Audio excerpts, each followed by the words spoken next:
And now, the Lowe Post. Welcome to the Lowe Post podcast. It's Monday. I'm in Los Angeles. The Clippers won. The playoffs are underway. Home teams went 8-0. We had 2.5 close games. I'll give the Lakers partial credit for hanging with the Nuggets until, the Nuggets just decided, we're done with this. Lots to analyze. We're going to hit every series rapid fire fashion. We have a coaching hire in Brooklyn, Jordi Fernandez. Lots of stuff going on. Kevin Pelton, how are you? I'm doing well. I'm a little annoyed that the home teams went 8-0 because I started looking up what was the record for home teams in past years because it felt like it was a dramatic change. I looked this up when it was 5 home wins, and then everyone looked it up when they went 8-0. So now my notes are not as interesting as they might have seemed if it was 6-2 or 7-1. Well, and we were one CJ McCollum botched Cason Wallace poked away dribble pull up 3-pointer away from this being irrelevant and having it be 7-1. But would you like to deliver any stats anyway about 8-0 and chalk going across the board? So I think people know it's now the first time since 2013. It's the 5th time in the 16-team playoff format. The one interesting thing, especially if you're expecting upsets, because what I think made the dominance of home teams so interesting is our buddy Dan Feldman in the Daily Dunks had a note. If you go back, Sports Odds history has this through 1988. If you go back, this was the lowest ever odds on average for the higher seeds entering a first round series, like the most expected upsets. It seemed like we were going to have all sorts of parity going into this weekend. But the last time that this did happen, 2013, 3 lower seeds still ended up winning the series, even after losing game 1. Okay, well, much to look forward to. The statistical nuggets, always KP is bringing them. We're going to go rapid fire through the series that are resuming tonight, plus Miami, Boston, which is, I think, going to be a dud. It's already 9:30 in the morning here in LA, so 12:30 Eastern. There's no point in going super deep into the series that are coming back tonight. But let's start Sixers, Knicks. The Knicks win an exciting game in game 1. Actually, the slow pace of the game kind of obscured that both teams put up very good offensive ratings. The headlines were New York 52% offensive rebounding rate. Some of that bad rebounding by the Sixers. Some of that the risks of playing his own defense. Some of that just the risks of ignoring Josh Hart, who's going to maraud into those open spaces and get offensive rebounds. The other headline, Joel Embiid, just I screamed, KP. I screamed. It was this continuous scream that evolved from gleeful astonishment to horror when he freaking did a self-pass off the backboard dunk. Joel, just chill, man. Just play. I'm a little worried. I don't want the crazy highlights. And then he went down. He was in pain. He left the game. He came back in halftime. Looked great in the rest of the game. Sixers plus 14 in 37 minutes with Embiid on the floor. Minus 21 in 11 minutes without Embiid on the floor. Give me just one headline thing you're looking at game 2. Yeah, I think it probably has to be the Knicks offensive rebounding because, you listed a number of factors there, and I think Joel Embiid's, fatigue level or, his energy at that end of the court probably was an element. Is Stan Van Gundy was on that game, right? Or no, that was our game, so I forget who highlighted that. It says KP, 4 games a day, 2 straight days. By game number 8, which turned out to be one of the most exciting games of the weekend, the rock fight between the Thunder and the Pelicans. My brain is like, all right, we need to tap out a little bit here. So you're forgiven for forgetting the freaking announce crew. It was Doris and JJ were on that game. So one of them pointed that out. The other element is this is what the Knicks do. This is how they won the series against Cleveland last year. The first shot offense for the Knicks has not been very good in the playoffs the last couple of years. And one of the ways they compensate is by just completely dominating the offensive glass. And, this is a series that, looked like one of the closest ones on paper. I think we were split on this one. I took the Sixers. You had the Knicks, right? I took Knicks in 7. And I think now you have to be feeling good about the Knicks based on what we saw in game 1. And then just that element of, Paul Reed has had a pretty solid season, has had really good moments in last year's playoffs, but this Sixers playoff story, this is how JJ Redick was on the game because he was reliving in real time the game 7 against Toronto from 2019 and that whole series. The one time I went on JJ's podcast this year, we did a home and home. I actually just hijacked the whole podcast at the end, and I was like, all right, so can we just get into what happened to the Clippers in 2015 against the Rockets? I just like that JJ has lived all of this agony, like the most unthinkable basketball agony between that, all the Clippers heartbreaks, the Kawhi shot, all of it. And he just has to constantly, it's like Bobby Marks constantly having to relive the Nets Celtics trade because it gets brought up all the time. This is what happens when you go into media. I don't know what we were talking about. Oh, Knicks, first shot offense, offensive rebound. This is what they do, etc. Paul Reed, you risk KP really igniting the anger of Sixers fans who love Paul Reed. I think he might be the second most popular player on the team, maybe the third most popular player on the team. I mean, I don't think it's Paul Reed's fault. And it's interesting that Nick Nurse mentioned one possible adjustment in terms of that offensive rebounding is playing bigger and whether that could mean Paul Reed and Joel Embiid together. I wonder how long Tobias Harris is going to be in the starting five and how quickly he's going to get pulled for Nick Batum in some of these games because he's just not bringing enough on either end of the floor. The two things that I'm looking for, number one, look, I mean, Doris mentioned this on the broadcast when Joel went out and came back in and looked fine.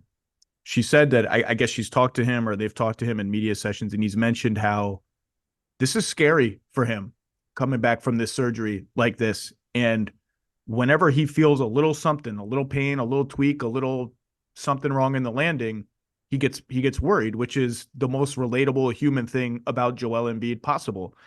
And you hope that that's all it is, because this is twice in a week, first in Orlando against Orlando, now here, where he's left a game after a pretty similar kind of landings, like stiffy landings, and come back in. And you just hope that it's that, and that this is not some sort of ticking time bomb. And look, I'm not in the room. I'm not the Sixers have a million doctors on this. Like, no one is going to clear Joel Embiid to play, I don't think, if there's a major long-term risk here. That's number one thing. You just hope, knock on wood, that he can play the series and be okay.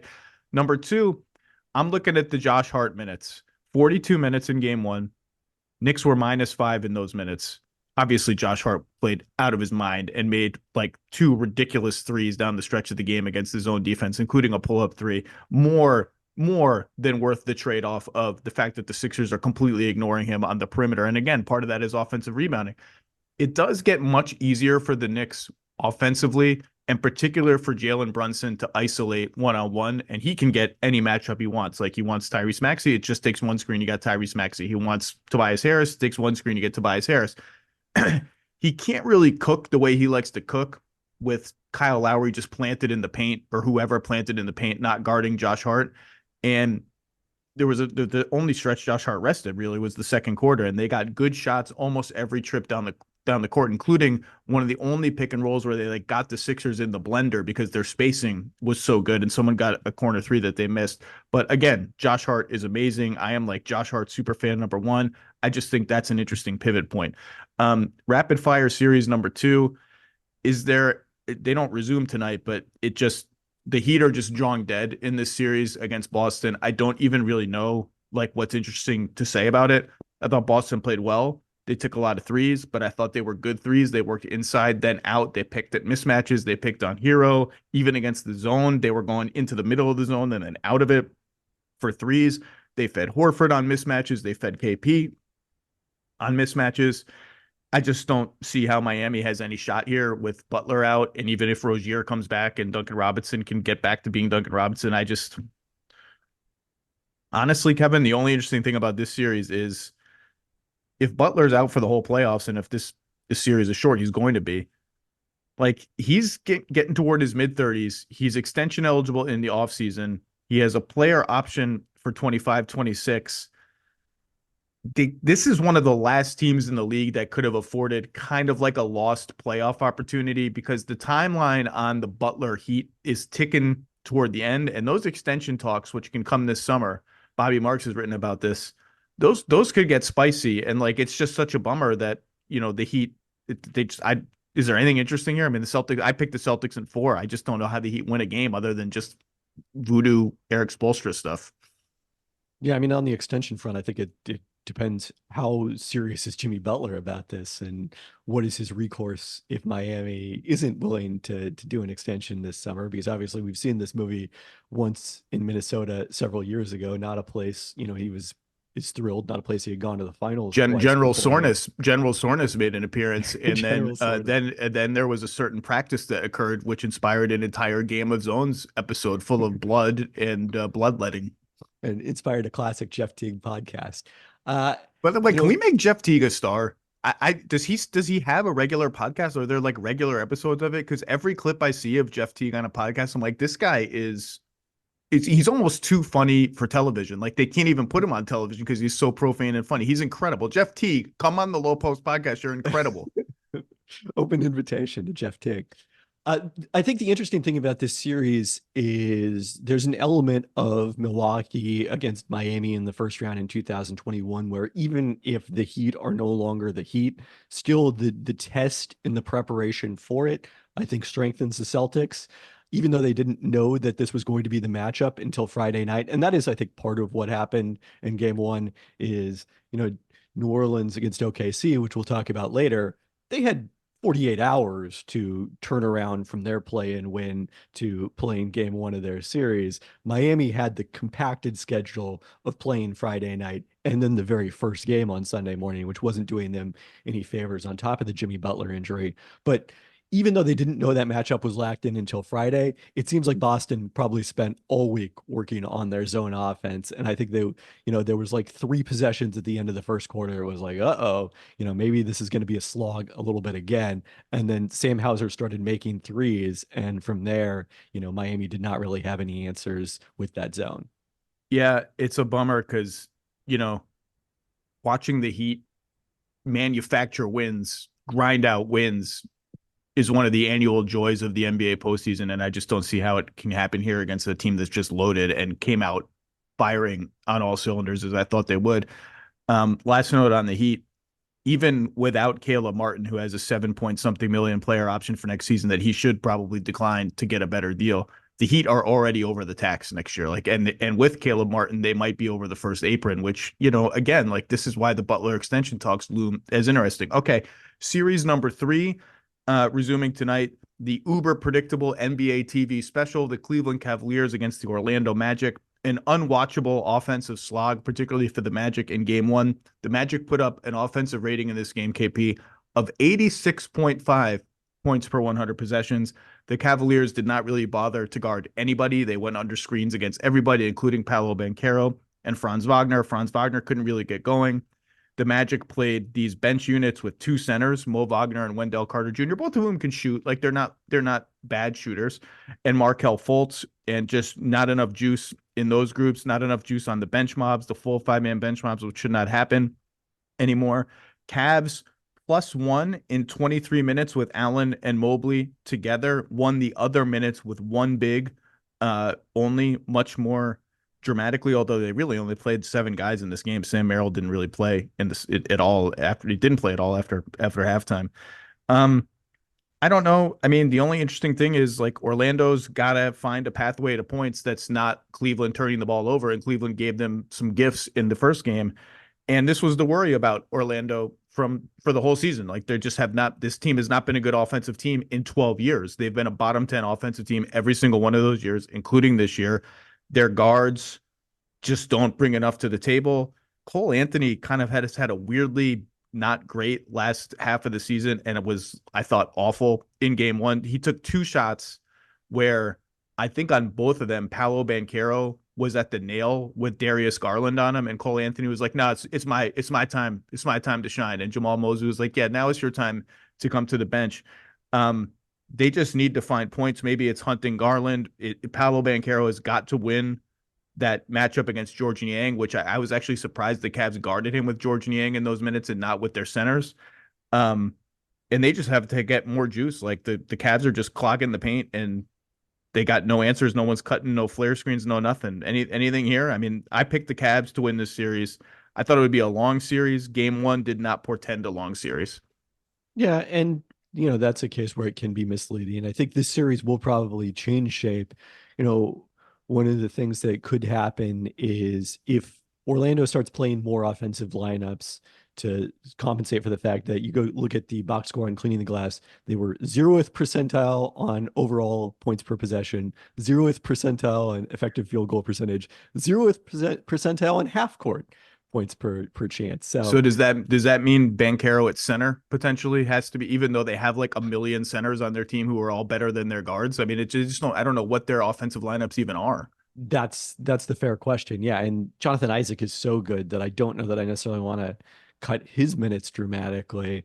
I to that extent, like Cole Anthony needs to play better and he needs to be the guard off the bench. Like projecting the rotations before this series for the playoff previews I wrote on Saturday, I had Joe Ingles and Markelle Fultz as the guys getting their minutes cut in this series, not Cole Anthony. So, I think he's propped up, especially the first half of the season and last year, propped up a lot of these Orlando second units offensively without a lot of other punch. And he just was not able to do that whatsoever for the reasons you outlined. Orlando's defense was fine.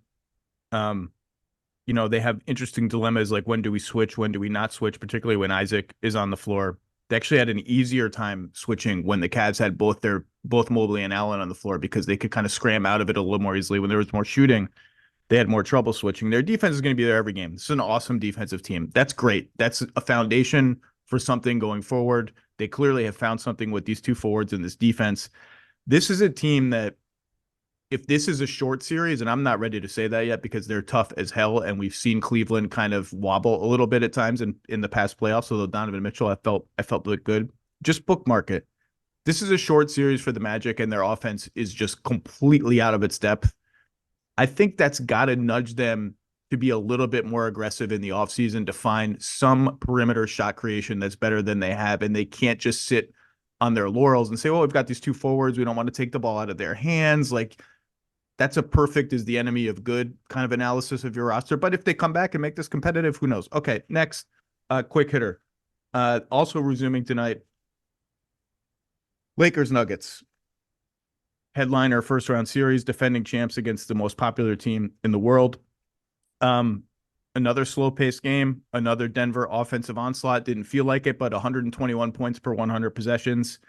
Again, it resumes tonight. I don't want to go too crazy, but I just feel like even I'm starting to get bored with like, it's close. Oh, it's not close. So maybe they can win the non-Jokic, but they didn't win those by quite enough. And here comes Jokic and Denver's up by 15. Even the Lakers have to be bored. Even the Lakers are like, can we just lose by 30? I'd rather just lose game 2 by 30 than live this same movie again.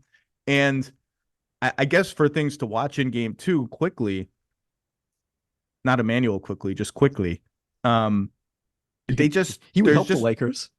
He could. They just have no answer for Jokic. I mean, and they've tried pretty much every answer in the book. In game 1, they started Rui Hachimura on him and had Anthony Davis as the rover off of Aaron Gordon. We've seen that movie a million times. We can talk about some of the counters Denver had to that and has always had to that.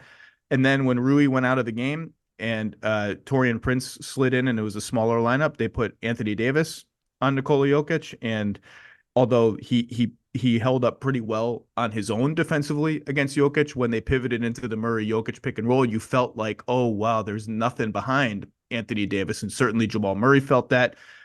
And we've seen before, if you put Anthony Davis on Jokic is going to eventually put him in the basket. And yeah, AD's got long arms and hops and he'll block some shots and challenge some shots. But that I just don't. I mean, over and over, I didn't think the Lakers offense was very good. One of the stats from that game that shocked me was they only ran 10 LeBron AD pick and rolls. I think that's got to be 20. It's got to be higher than that. They weren't effective when they ran them, but they've got to run something. Their offense wasn't great, but they just have not had an answer for Denver's offense. And I don't really know what they have in the, like, what did they not try? We saw like this time when they posted Jokic on Hachimura, they came with the double, like, while the pass was in the air to Jokic. It was one of the fastest double teams you'll ever see. And Jokic eventually kind of figured out ways around that with pass fakes. And even he would kick it out to the guy one pass away and that guy would fake a pass. And then the Lakers rotations would get confused. Like, they have any answers here? I thought they had a chance to make this a 6-game series. That was the max I would go for the Lakers. Wait, did you Game see the 1 was graphic discouraging. where a Nuggets fan photoshopped that it was 15 of 16 of us had picked the Lakers to win this series? And I did not see that. They only left McMahon's Nuggets and floor untouched. When in fact, everyone picked the Nuggets to win this series. We were 16 of 16? Obviously. Yeah. I think if the Lakers are going to win this series, they're going to have to do better offensively than they did. And that means getting more from their backcourt because LeBron and AD were what you would have wanted them to be and what you would have hoped that they could be with this extended period of rest, even with the one play-in game. They won't have quite as much rest going forward, although the first round is a little bit better for them from that standpoint because it's not the every other day to start the series that you got last year in the conference finals. Like Austin Reeves was okay, and then D'Angelo Russell was awful as a shooter. And I Oh don't think boy. they Oh don't boy. have the guy to replace him with this year. Gabe Vincent was someone that the Lakers staff talked about to Dave McMenamin for a story that we jointly wrote about this Lakers Nuggets matchup last week, and he just didn't look ready. He's surely not 100% coming off of that knee surgery. Spencer Dinwiddie has been a nice pickup for them, but is he going to be the guy in this series? Probably not. Took 0 shots, I think, right? In game one. Like Sounds he's had right. a lot of like 0 for 1 in 17 minutes kind of games for them. I mean, D'Angelo Russell needs to make shots. Like D'Angelo Russell was pretty good for them this season offensively, especially in the second half or after the first 2 months, I guess, of the season, which was part of the reason that they didn't make a big trade at the deadline. And he's not probably going to go 1 of 9 on threes every game. Like he's still going to create other issues for you in this matchup defensively and with his decision making, but he just makes a few threes, then maybe LA has the offense to take a lead into that final stretch of the game as opposed to being close, which we know historically, like when Jokic comes back in the game in the fourth quarter, you're not ahead, you have very little shot of beating the Nuggets. Yeah. Yeah. Yeah. D'Lo. It's happening again. It's happening. It's happening. A Quiet Series 2 starring D'Angelo Russell. I haven't seen A Quiet Place 2. I only saw A Quiet Place 1. It was pretty good. It was a good plane movie.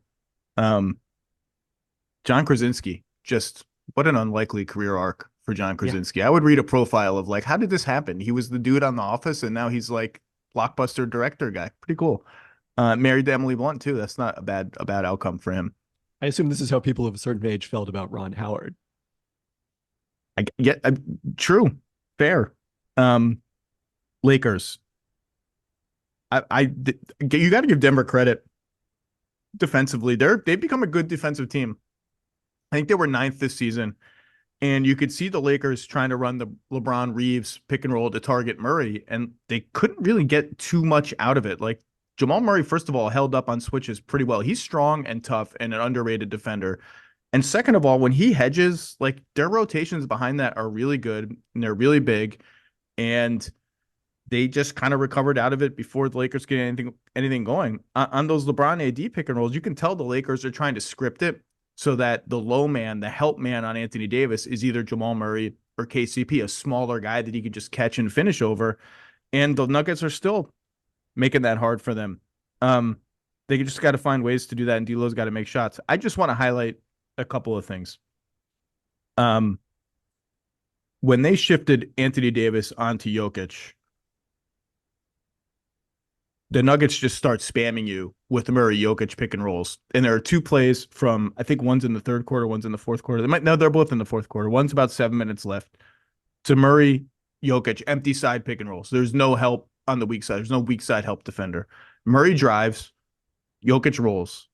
And AD's like, uh-oh, there's nobody behind Jokic. Like, I got to get back to him because he's Nikola Jokic. And Jamal Murray just keeps going. And this is where you feel the impact of flipping the strategy for the Lakers.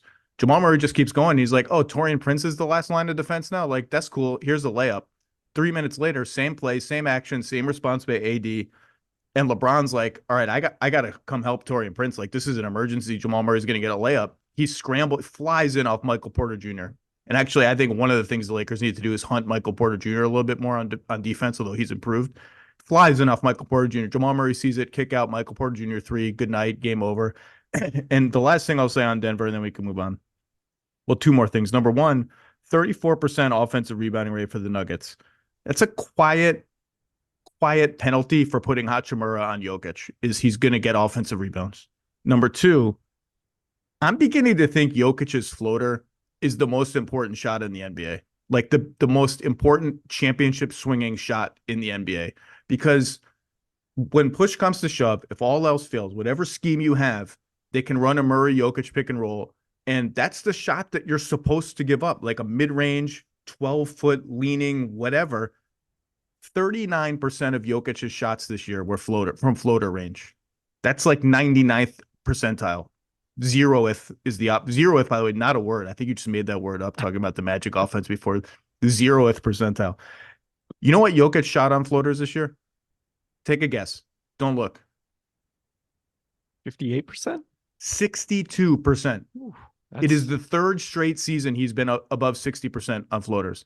It's just completely outrageous, and it's their failsafe. Like, it's their failsafe shot. I think it's the most important shot in the NBA. Okay, enough. You have any other Lakers Nuggets thoughts? I thought it was interesting that Michael Malone went so deep into his bench in game one. And there was a moment I thought, although the starters played a lot of minutes, that maybe he wasn't taking the Lakers quite seriously enough to, be willing to go with 5 reserves. But, he trusted that they were going to be fine, and they were. What do you think? What should they do with Jokic? I actually think that Hachimura on him and AD as a rover is probably their better answer. It just doesn't work. Like, I don't know what you're supposed to do.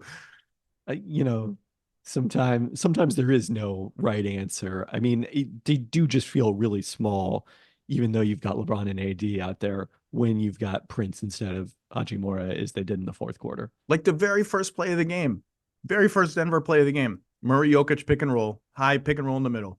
Aaron Gordon is on the left side in the corner, lifted a little high, but in the corner. Jamal Murray goes left. So Aaron Gordon is now the strong side corner, quote unquote, shooter.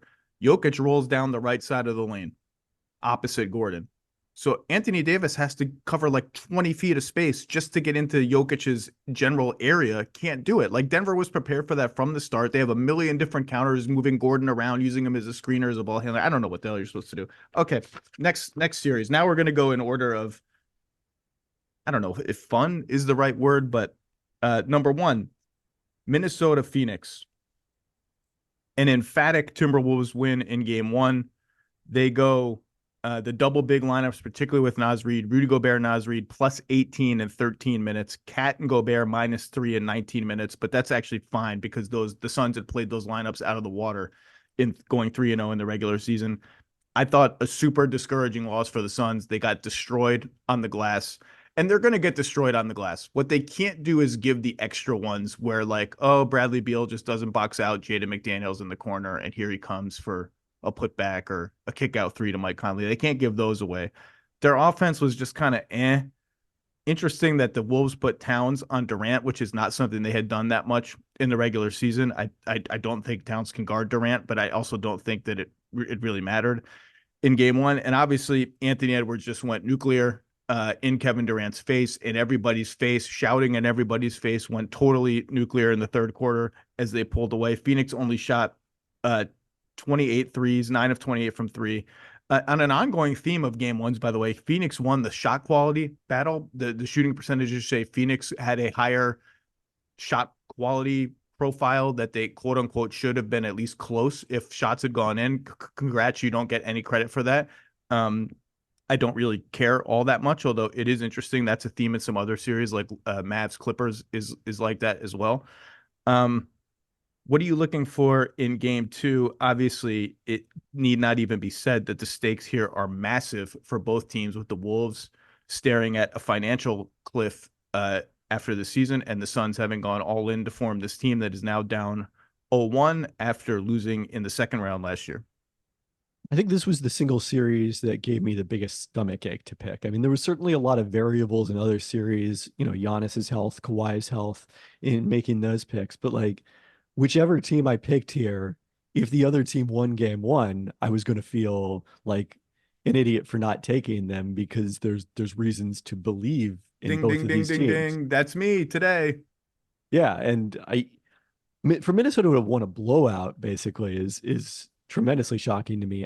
I do think that the shot quality that you beat me to it, I do think it is important. I do think it is relevant because we're used to thinking the concept of make or miss league is, oh, that's the reason this underdog won the game. But it also can be the difference between a close game and a blowout. Now, the reason that shot quality isn't necessarily going to save Phoenix in the series, besides the fact that it doesn't always even out, is because one of the ways that you overcome shot quality is you have 13 offensive rebounds to 3 for Phoenix.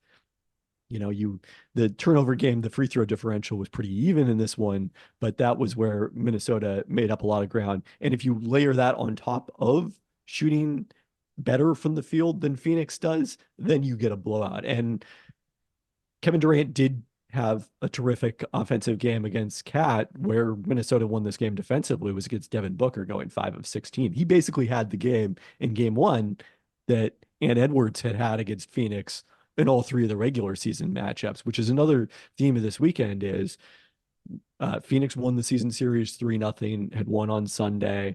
The Pacers won 5 times or 4 out of 5 or whatever it was against the Bucks. Neither of those translated over to game 1. And that doesn't necessarily mean they won't translate the rest of the series, but we did not see them carry over whatsoever in game 1. And whatever Phoenix had done to Ant in the regular season did not work on the playoff stage. No, and Ant was, let's just start on Ant. Ant was unbelievable. And my favorite part of his late third quarter eruption, well, my favorite part was when he just talked to everyone within like a 20-foot vicinity of him, including Kevin Durant, who was like, okay, I got to respect it. I don't think it was like incidental that Kevin Durant was one of the guys he talked to in that one. No, he rained fire in Kevin Durant's face and over Kevin Durant's 7-foot plus wingspan and let him called it one of the greatest moments of his life. If I made a 3 over Kevin Durant, it would be the greatest moment of my, you know what? I should walk that back in case anyone in my family or friends of my wife listens to this podcast. It would be a top 3 moment in my life. Sorry, honey. I'm not going to ask you to rank those. Hope everything's good at home. What was that? Oh, the other fun thing about that, if you go back and watch the last 2 minutes of the third quarter, they start blitzing him and the Suns start blitzing it. And every single time except one, and on that one, he made a step back 3. So you can do whatever the hell you want if you're going to make a step back 3. Every single time he made the simple release valve pass to okay, you're blitzing me. Here you go. Nickeil Alexander-Walker over here. Naz Reid up here on the wing, whatever it is. And they didn't even necessarily, other than one assist to Nickeil Alexander-Walker in the left corner, they didn't lead directly to shots. They were going to be hockey assists, and people on the back end of the hockey assists missed wide open threes. I just love, this is apex Anthony Edwards when he's doing all the cool stuff and then also just making the simple play to keep the offense moving, get good shots for his teammates. And a lot of times the ball comes all the way back around the horn to him. And all of a sudden there is no blitz. There is no double. The defense is in rotation. There's a seam to the rim, and then he can just kill somebody at the basket with a hammer dunk. I just thought it was an awesome, calm, poised, way more poised and calm than you would ever expect for a 22-year-old put into this kind of situation and this burden. He was unbelievable. No other observations, no notes. When you get off the ball early, sometimes the open shot you create might be your own. The other thing you didn't mention about Apex Anthony Edwards in this game is also taking on an extremely difficult defensive assignment because of the way that Phoenix's perimeter players test you. And, everybody talked about Nickeil Alexander-Walker, who was awesome off the bench in this game, helped compensate for the fact that it wasn't a great shooting night from Mike Conley. But the other guy who, despite scoring 9 points in this one, I thought was terrific, was Jaden McDaniels defensively, and then with his presence on the offensive glass, creating some extra possessions there. And Phoenix is going to funnel shots to him too on offense. He's going to have to make some threes eventually in this series. So we can talk about how does Phoenix bounce back? I think a couple of things. Number one, they just need to take more threes. They're not taking enough threes. They've never taken enough threes. They have to jack up their 3-point volume. Number two, I think Durant has to win the Cat matchup by a lot. And he won it in game 1, but not by a lot. Cat was pretty good in the post, did not have any of the crazy Cat offensive fouls or passes to nobody or hook overhead passes that hit the basket stanchion. He was calm. He drew fouls, he made some hooks, He was pretty good, not spectacular, but pretty good. That matchup was close enough. And clean up the offensive glass. I just don't know what else to other the thing they can't do. If Cat is on Durant and Mike Conley is on Grayson Allen, they cannot have any possessions in the half court, not one, when either Durant or Allen or both are not involved. Like those possessions, just like I don't want to see Bradley Beal like meandering on a pick and roll with Nurkic and cool. Like that can be step one. Those guys and those defensive weak spots have to be picked at every single time, and I don't think they got picked at all or enough with off-ball actions, on-ball actions, anything in game one. I thought their offense was kind of stagnant compared to how it's going to have to be. Some of their issues, their backup center position is a disaster. I don't know if we'll see Thad Young at any point. I don't know that Thad Young is the answer. I've said all season, I do not believe that Durant at center can work for any extended period of time. I think it's just too small. The other team will play volleyball against you on the glass. I don't even think Frank Vogel believes it. I think he just rolls it out there as like, all right, well, I don't trust Eubanks. Don't trust Thad Young. Don't trust Bol Bol. Like, I don't know what the hell else I'm supposed to do. Got to get something out of Eric Gordon. I don't know. Any other adjustments for the Suns? Yeah, you mentioned Grayson Allen getting only 3 shots up. He didn't make any of them either, but like that's I think a quiet indicator in and of itself of how well things are working. Okay, let's move on. 124 offensive rating for the Wolves, by the way, in game one, 99 for the Suns. But congratulations, they won the shot quality Olympics in game one. Hang a banner. Next most interesting series, and a barn burner in Oklahoma City. The Thunder's return to the playoffs. They win by 2, surviving a CJ McCollum buzzer-beating 3 that was online-ish, despite Cason Wallace poking the ball away. A defensive slugfest. Oh, my God. The physicality in this game, like I felt like I could feel Lou Dort's like muscles and arms and legs, and he's just a cinder block with arms through the screen. And that's when you feel the trickle down. Like the Pelicans have been good all year without Zion. Like their numbers without Zion are good. Their numbers with Zion are good. Their numbers without Zion are good. There's a lot of proof of concept of like, if we just put Trey Murphy III in the starting 5, have a bunch of wings and CJ in a center, like that works. And it does work. You also just don't have your best player. And the trickle down effect is, well, now there's no Zion Williamson for Jalen Williams to defend. And so Jalen Williams can defend CJ McCollum or Brandon Ingram. And Jalen Williams and Lou Dort are like a freaking WWE tag team defending CJ McCollum and Brandon Ingram. The physicality, getting around screens, like there was just no breathing room at all for the Pelicans. BI looked tired. In the first quarter, you could see him at the end of the first quarter, kind of lagging behind in transition defense, totally exhausted. He's just coming back from injury, 5 of 17.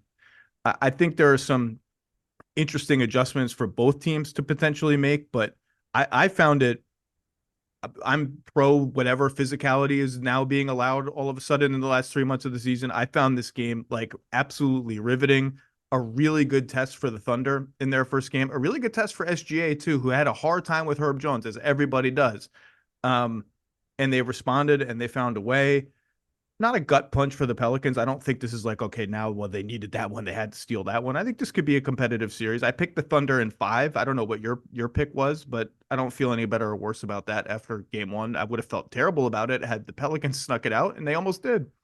I had Thunder in 5 in my drafts going into the play-in games on Friday night because, I was going to be out after the games ended and knew I needed to prep for that. And then I switched it in my draft to Thunder in 6 after seeing how well the Pelicans handled Zion's absence and handled the Kings on Friday night. So, I feel good about that as well. I mean, Trey Murphy III, like I don't know what the solution is next season as you project ahead, but like he just has to be in the starting lineup. KP, I've been saying this since he came back from injury, and even before that, he's going to have to start. You're going to have to figure it out.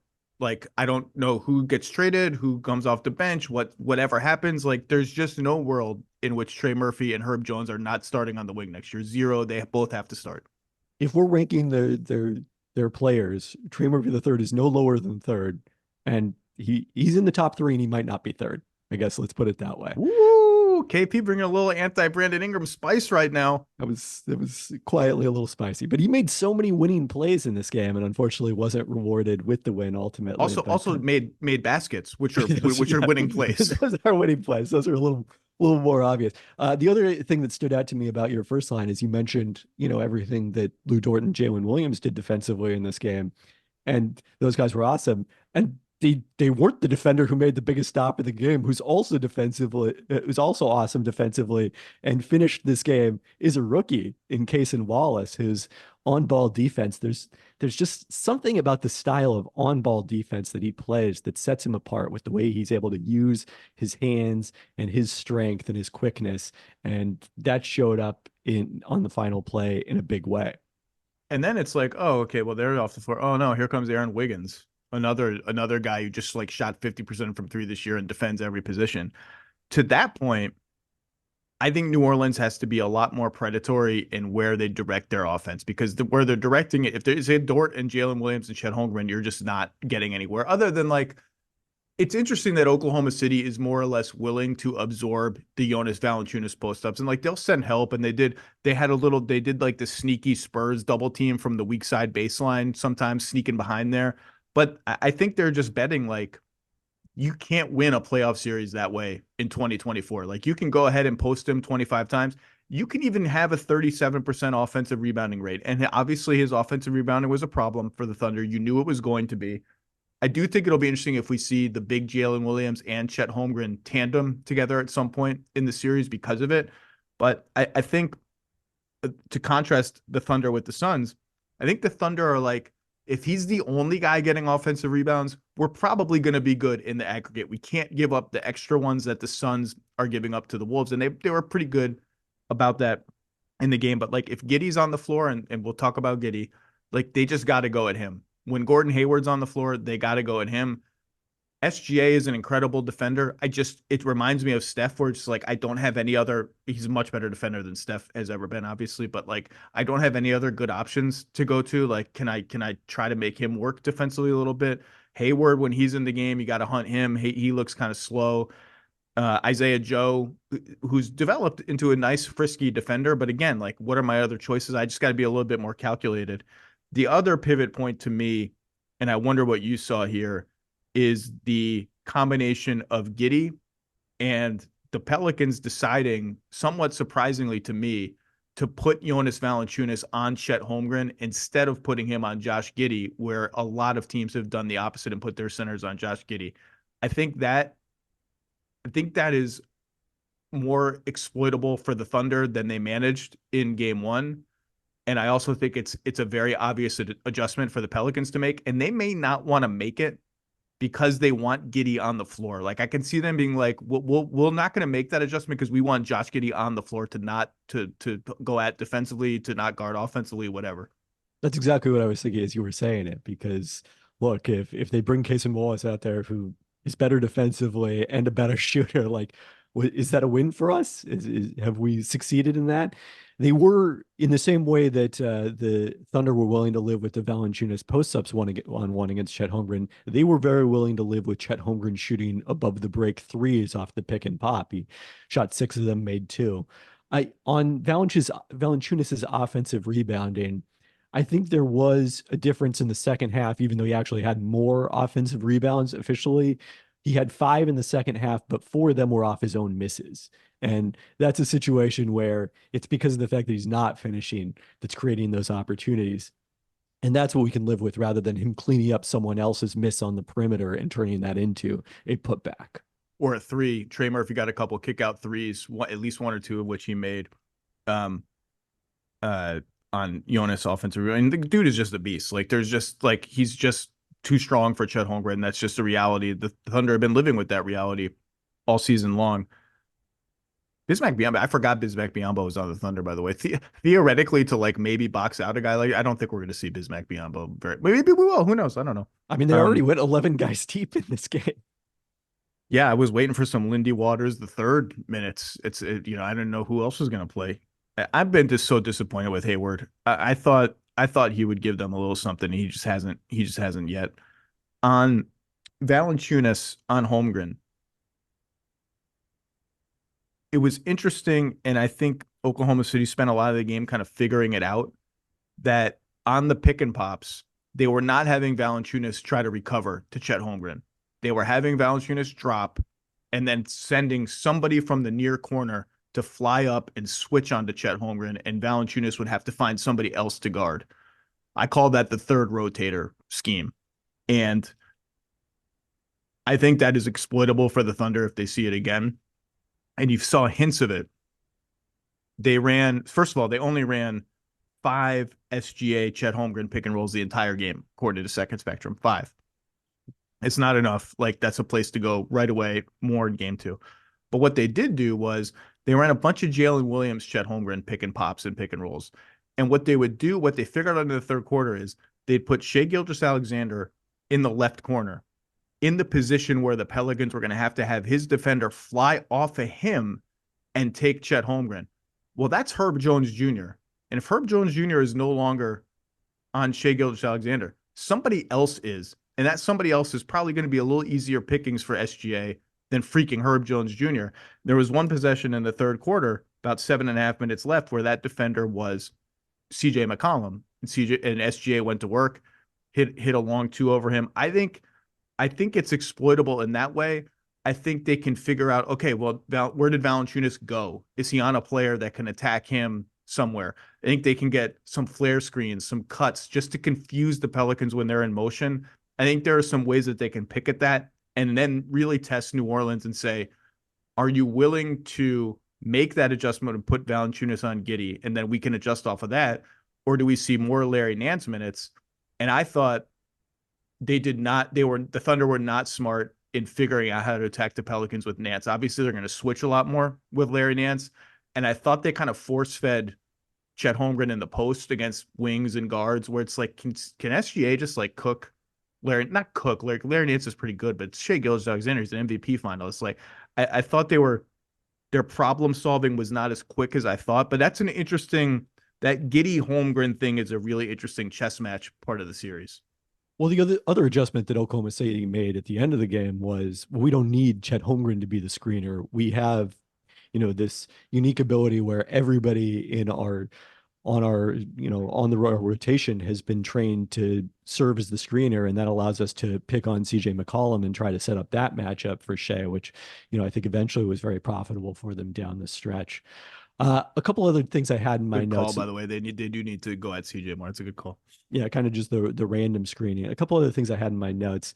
Number one is that, Oklahoma City did not seem particularly scared of Herb Jones as a shooter in this one. And that's one of those cases where, I think 3-point percentage is sometimes less important. His volume was way up this season, but, that wasn't something they were like afraid of helping off of him whatsoever.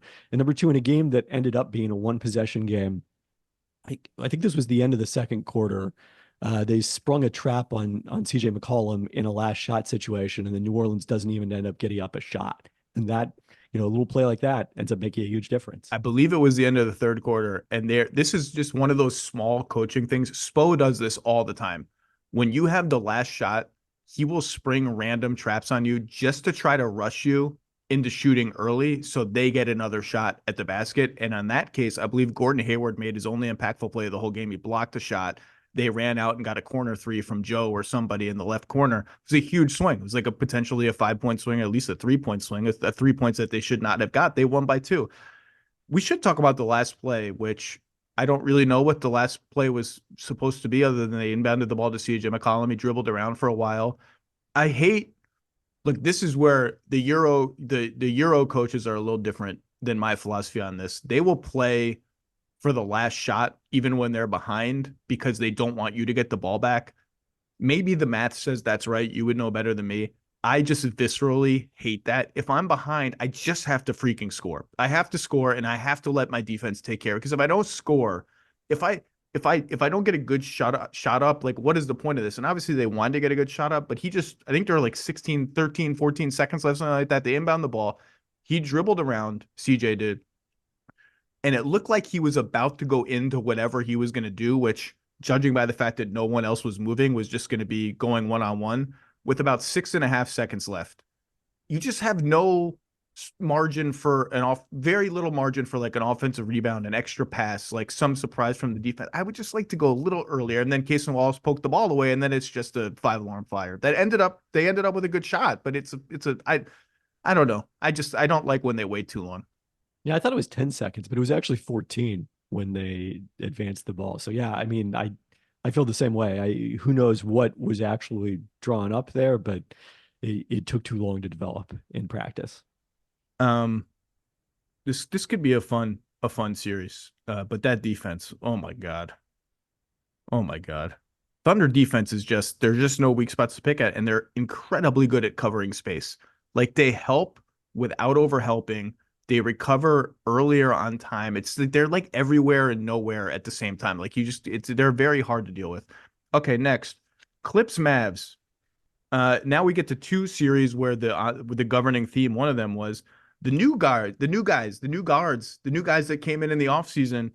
Well, they picked up the slack for injured superstars, and that is Kawhi Leonard with the Clippers, with James Harden having game one. James Harden is here. You just better hope game seven, James Harden isn't warming up in the locker room. But game one, James Harden is here, had a huge game. Clippers blow the doors off the Mavs. Mavs won the shot quality Olympics. Good for the Mavs. They were 10 of 33 on threes. I thought they came out with no juice. They gave up offensive rebounds and transition opportunities in the first half, like they were warming up into the series. But this is why you get James Harden.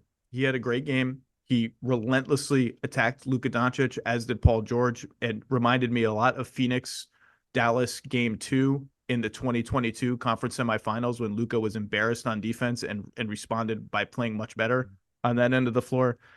I just don't like throwing away games. And you can tell me that it's just they miss shots, 10 of 33 on threes, blah, blah, blah. I just like this is a big, big loss for Dallas without Kawhi. Gives the Clippers a little margin to maybe ease him back, maybe take another extra game over how many games you expected it to be to bring him back. Felt like a lost opportunity. They better win game 2. What did you see, Clips Mavs? Yeah, so that 2021 series was, or 2022, I guess, was a series where they lost the first two games in Phoenix and ended up coming back to win the series. But you mentioned Game 7, James Harden. One thing that might make that easier to handle is if you have Game 7 Kawhi back in the lineup by that point to offset it. I think people got too down on James Harden based on his performance in the second half of the season, and the other thing that's a little hard to separate from that, I mentioned with the Lakers Nuggets game one that it was LeBron and AD on a little bit more rest, and the potential benefits of that. I think Harden probably, with a week off, probably benefited even more so, week plus, I think, because they were already locked into the 4 seed. And there's probably a reason that his performance tends to slow down over the course of the series. But if you steal a game, just as they stole a game without Joel Embiid last year against Boston, that's still going to be really important for the series. I think this was a case where the shot quality metrics did not reflect what we were seeing on the court in terms of, as you said, Dallas just did not seem to come out from the start with the requisite playoff intensity. And, the Clippers potentially knowing that they were without Kawhi and the importance of this game were on it from moment one. So it didn't reflect what we were seeing out there in terms of, it didn't feel like Dallas was creating a lot of good looks other than the threes. It felt like they were really rushed and like I have in my head a vision of Dante Exum several times, like awkwardly driving to the basket as the second side guy, and just things that had been smooth for them for the last 2 months, basically.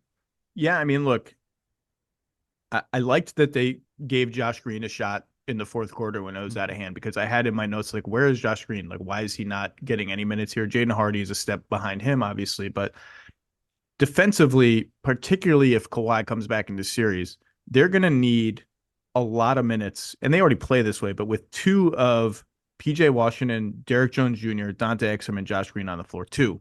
And we can talk about Kleba later, but those guys are just going to have to make shots. And you mentioned how Herb Jones is sort of in prove it mode for the Thunder making him prove it.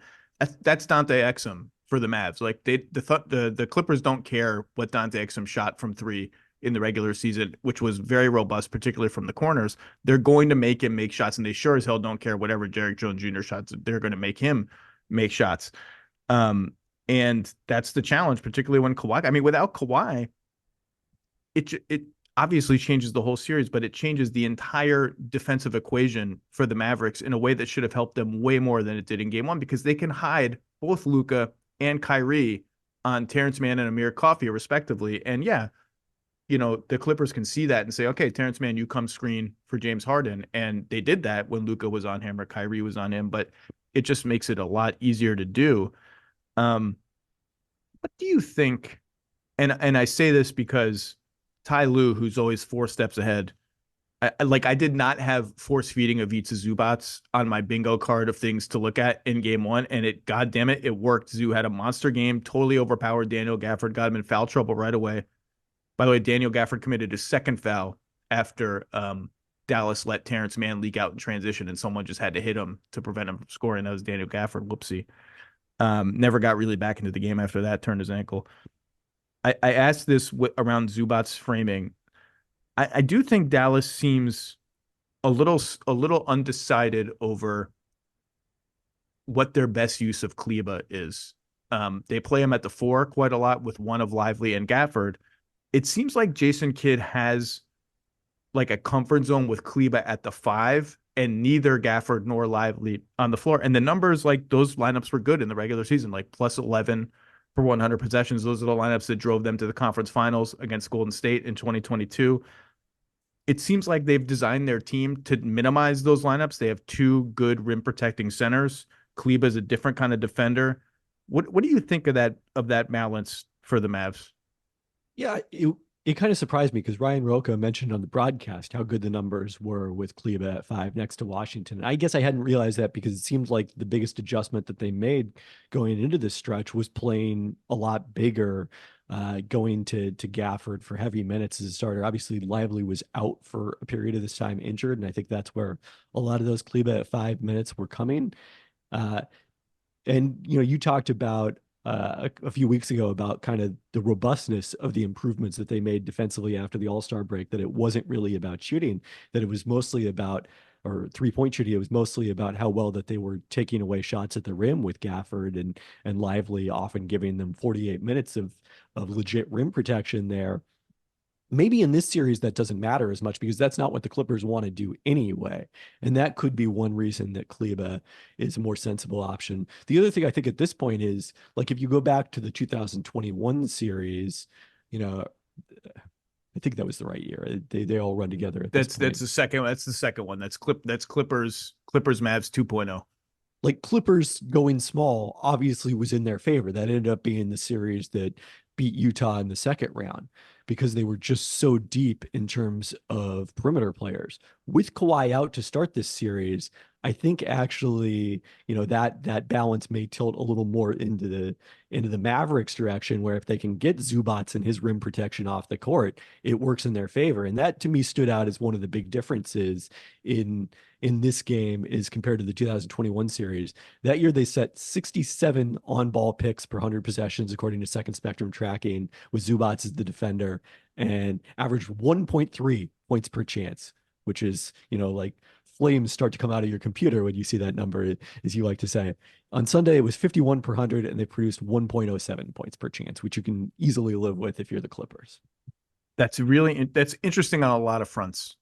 So you're saying Kleba at the 5 as a way to play Zubac, not out of the series, but off the floor a little bit more.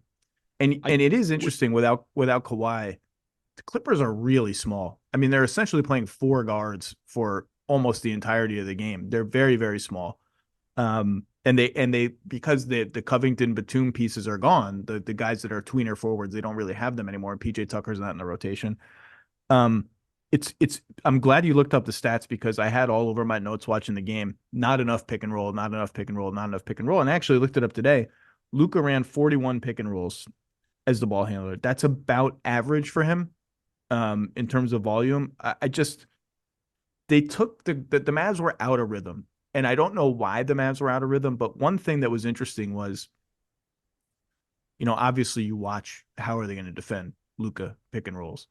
And in the first 3 minutes, they did 4 different things. And so maybe that's one reason they're out of the rhythm. But they really settled into like an extreme drop back defense with Zubats as their base defense. Like we're not even coming anywhere near the level of the screen. I'm parking Zoo below the foul line, counting on my guards to get over the screen intact and giving Luka a runway towards Zubats.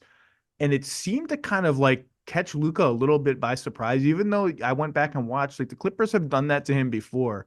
But it was like it was like Brook Lopez style, like peak Brook Lopez. Like we're not even bothering coming up above the foul line. You can have this runway, and you're like, well, this is Luka Doncic. Isn't that a little dangerous? But the other guys mostly stayed home on Dallas's shooters, and Luka mostly settled for kind of like turnaround 18-footers over Terrence Mann with Zubats kind of lurking there. I thought that was really interesting, and it's not what I expected. We've seen so many series where they force Zubats into a million switches. They force Zubats to blitz over and over again. And the Clippers, at least in game one, were like, we're going to go all the way the opposite direction. And it seemed to take the Mavs a little bit by surprise. Yeah, and like Luka had a good game. Kyrie obviously had a terrific game offensively, but you didn't feel Luka in the same way I think that you did over the last couple months when he made his way into the top of the MVP discussion.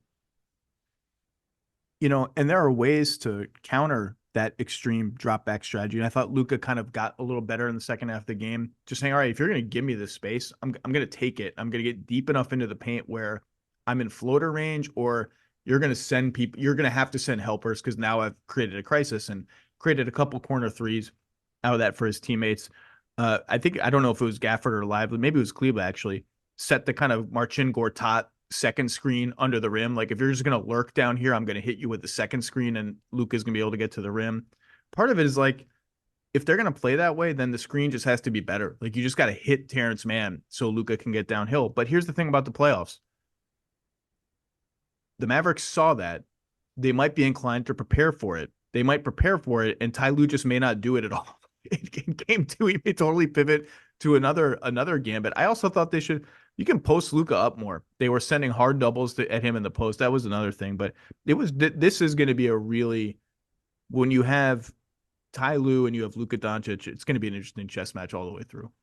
Yeah, and I felt like, you go back to that 2021 series where the Clippers were coming from behind the entire time. And it took in both that series and the Utah series a while for Ty Lue to settle on what his rotation was going to be.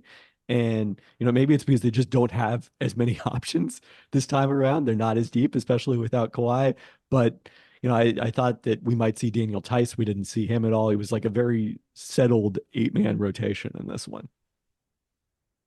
And they came out, the Clippers, just ruthlessly. Like there was no wasted possession. There was one possession where Paul George had Luka on him in a cross match. It's like, I wonder if they're going to give the ball to Paul. And like before the sentence even got through my brain, Paul George had the ball and was going at Luka one-on-one. Like there was a calculatedness to your point. Like there was no warm up into the series for the Clippers. They came out like, we got to get one of these games at home at least to buy some time. Okay. Last one. Bucks Pacers. The Bucks blow the doors off of Indiana, who also wins the shot quality Olympics. They shot 8 of 38 on threes. That does not seem replicable for the Bucks defense. Damian Lillard, 35 points in the first half, 0 in the second half. But when you score 35 in the first half, you can have 0 in the second half, and that's just fine. Kind of the opposite. Remember Curry in the 2019 series against the Rockets had 0 points in the first half and like 30 something in the second half to close out the Rockets in Houston. And I believe that was the end of the James Harden, Chris Paul era in that game. I mean, the place to start in this game is Tyrese Halliburton just did nothing. Like 7 shots, 9 points. Didn't really seem all that involved. 31 pick and rolls for him total. That is 40th in terms of volume for him in something like 70 games for the season, I think. And if you account for his playing more minutes, it's like 53rd out of 70 in terms of frequency per possession. Only 10 pick and rolls total with Miles Turner, which was their go-to play all year. And just a lot of possessions where he just gave up the ball, even with a good matchup like Damian Lillard or Bobby Portis, and just didn't really seem interested in getting it back. And I want to start there because if that's the Tyrese Halliburton we're getting, like they're dead. It's over. Like I don't even know. Like they're not dead and it's over because we don't know when Giannis is coming back. But that was an extremely disappointing postseason debut for a guy who's talked about how excited he is to be in the postseason. And like I just don't think they can win with that. I mean, I don't know what was going on. Obviously, he's been dealing with the hamstring thing for a while, but he had multiple 25, 27, 24 point games down the stretch and was just kind of like, I'd rather have him go 4 of 21 and score 9 points than 4 of 7. It's like, man, are you even involved in the game?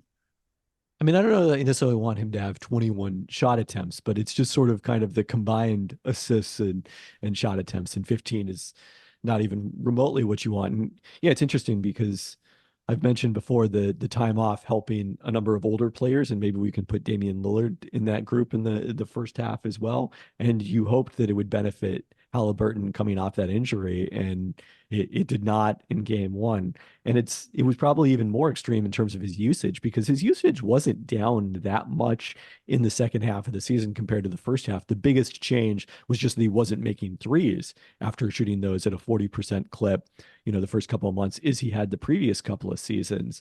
And this one, yeah, they seemed content to just let Pascal Siakam be the primary option offensively because of the fact that Milwaukee was defending him with Brook Lopez. And, Siakam was extremely good, extremely efficient, but you wonder if Milwaukee feels like they won that matchup even by getting the ball out of Halliburton's hands and into Siakam so much, even as well as Siakam scored. Yeah, Siakam long twos. He made a lot of them. They're good. They're fine for him. He's very good at that. I'm more interested in like, can I get an inside out game going through Siakam? Like if Chris Middleton is on him, and Chris Middleton was playing the 4 a lot in this game because Giannis is out and Jay Crowder only played whatever, 15, 18 minutes, whatever it was. I want him backing down. Say again? 12 minutes. 12 minutes. I want him backing down Chris Middleton and then kicking the ball out. I want more. If Lopez is going to be on him, I want more Tyrese Pascal pick and rolls with Miles Turner spacing the floor. I mean, that's how this team is designed to play when defenses invert the matchups. And that's not easy. Like Brook Lopez is really, really good. Pat Beverly is a pest on defense. But they're easy. Like they can get Pat Beverly off of Tyrese Halliburton without much.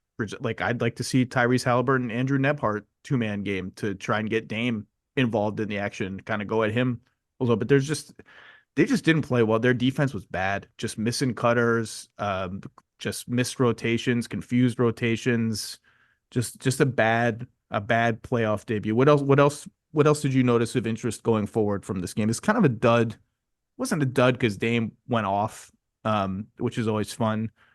But given the juice of this rivalry and all the noise and all the trash talk, was kind of just a game. Yeah, it was a disappointment in terms of the competitiveness level. I thought, similar to the Clippers, Milwaukee came out knowing, hey, we're down our star.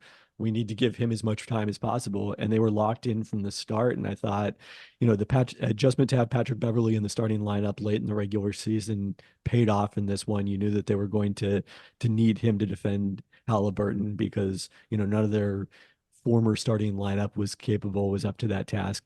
I think the role for TJ McConnell in this series is going to be interesting. He was like very important in keeping the Indiana offense afloat in the second half without the same kind of production from Halliburton. They had tremendous success with Halliburton and McConnell playing together in the backcourt after trading Buddy Hield and with Benedict Matherin's injury and the way that it's kind of left them short at shooting guard. I do wonder, like, if McConnell was one of those guys, because he's such an unorthodox player and his weaknesses as a shooter are so extreme relative to his strengths is, he's an incredible mid-range shooter and is able to kind of tilt the game that way. He was awesome in the in-season tournament semifinals, helped swing that game for Indiana. But I wonder if in a playoff setting where you can prepare for him every night, go against him repeatedly, whether that exacerbates some of his weaknesses. And you think back to, he hasn't been in the playoffs like the Pacers since 2020, but the last two series or 2020, the last two series he was in, he played under 10 minutes a game. And if he gets played off the court in this series, suddenly Indiana is real low on options. Yeah. The Ben Shepherd minutes were rough. The Doug McDermott minutes were non-impactful. Step one is they just got to be better on defense. I thought their defense was really sloppy in the half court and in transition. Pat Pat Beverly's been, I mean, like one of the most important trade deadline pickups of the whole season was Patrick Beverly for a couple of second rounders, I think, right? Yeah, I mean, how many guys played? I know, PJ Washington Jr. played a ton, obviously, for Dallas, but guys who, other than like the Siakam and Anunoby pickups that were a little bit earlier, like how many deadline pickups actually played 30 minutes in game one of the playoffs, and Beverly played 37. And he's been good enough offensively as just sort of a ball mover, screener, random body mover. And obviously that's where Tyrese Halliburton is going to hide. I actually don't think Milwaukee went at Halliburton as much as they could or should, but Pat Bev is kind of a creative player. Like if he has the ball, they ran some Pat Bev, Chris Middleton pick and rolls.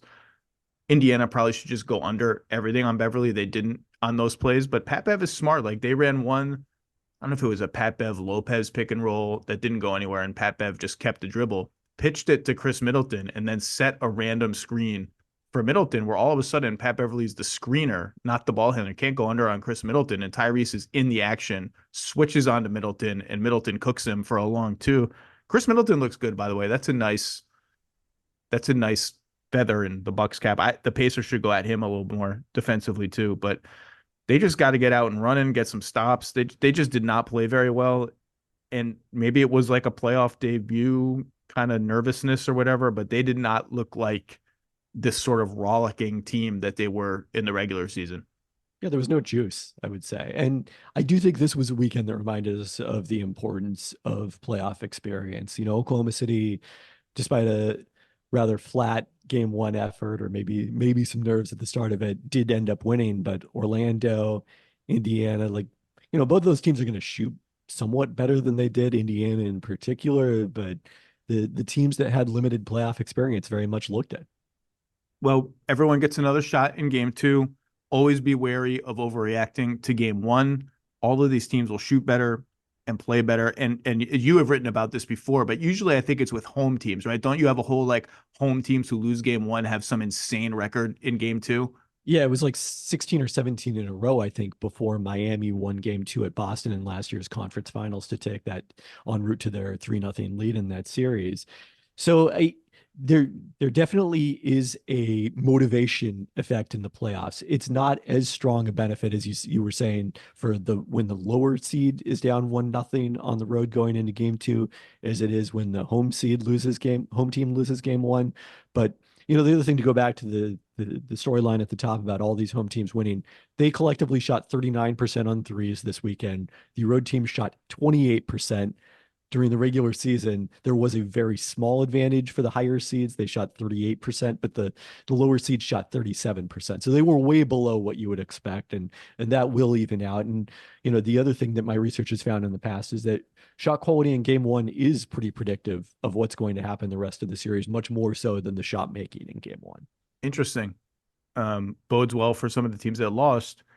I would expect the veteran teams who lost to come out like a house of fire in game two. Like the Mavs, the Suns, like they just got to play with a lot more fire and a lot more toughness. And I would expect that. It's the newbies where I'm like, is that just what Orlando's going to be? Like, is that just what? And Cleveland, by the way, should take nothing for granted based on what happened to them in the playoffs last year. They should come out and play exactly the way they played in the first game, where they were physical and tough, and Evan Mobley got going in the post a little bit.